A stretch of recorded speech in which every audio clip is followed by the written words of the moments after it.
The Reds get their dues with victory over the Blues, and while fans have to suffer with growing redevelopment to-dos, we celebrate winning over prejudice, bananas and booze. A good week in the FPL, but which player should I sell? The good, the bad and the ugly at Liverpool FC for EPL and FPL Gameweek number 9, brought to you by the LFC File.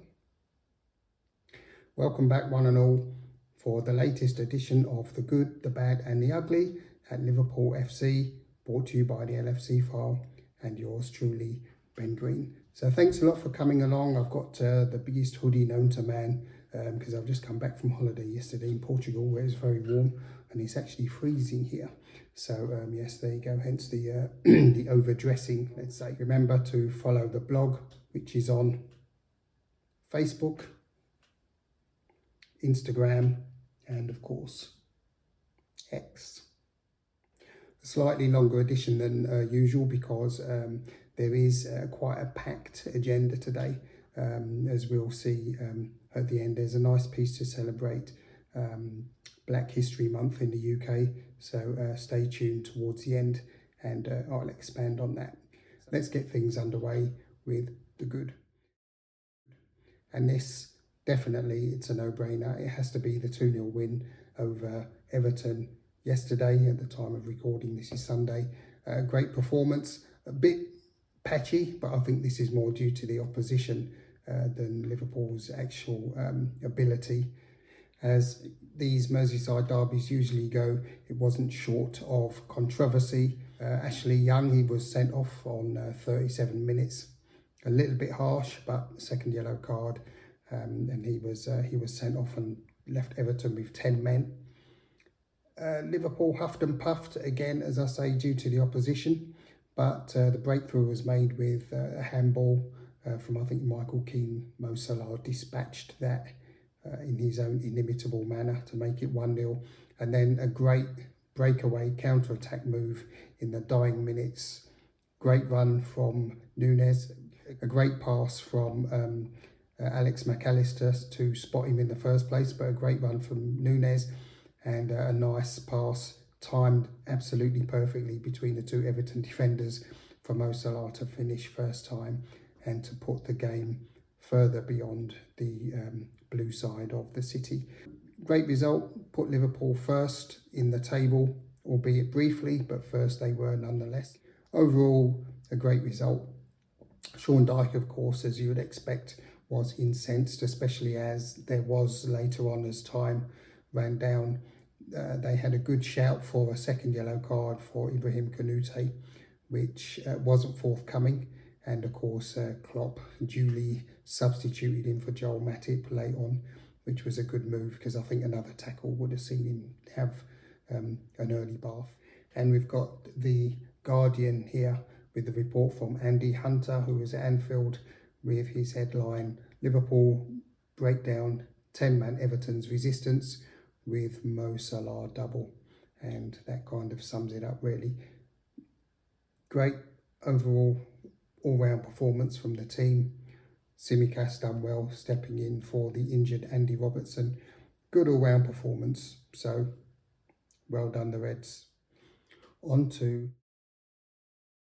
the bad.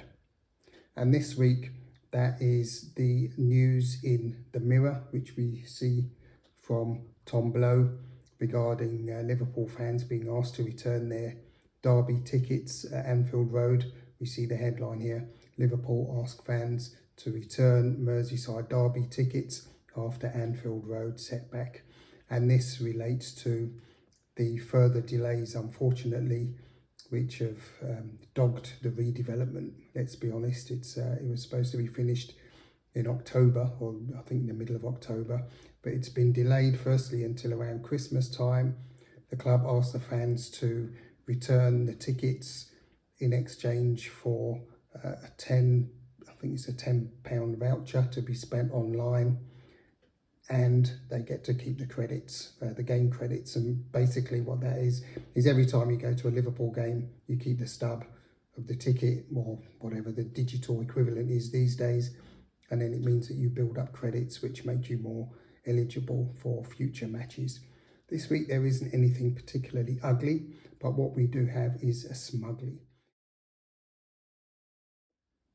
And this week's smugly is an article that was in The Athletic by Liverpool correspondent, journalist Simon Hughes, where he looked back at the now infamous photo that was taken of John Barnes backheeling a banana that was thrown at him in this corresponding Everton versus Liverpool fixture back in February 1988, I believe. Very nice piece. We can see the headline here: John Barnes and a banana, the story behind English football's most notorious photo. And very notorious it is. It's a nice article. Simon Hughes mentions at first the photographer Bob Thomas, who was writing at the time for a local Midlands newspaper, who just explained he changed positions, I think at half time, and he said he saw these things going on and just decided to focus on John Barnes, and then he caught this snap, and I think it's a picture pretty much everyone has seen. And it does transpire from the article that actually there wasn't much, the picture didn't get much coverage initially, and it was just with various interviews just as time went on, and there were various publications and interviews, etc., as the barriers, let's say the barriers of prejudice slowly got broken down in the game. The photo has come to light. The article is part of the Athletics series celebrating UK Black History Month, which is actually in October. So this is a very nice piece. It does, when you look back, you can see how much football has changed.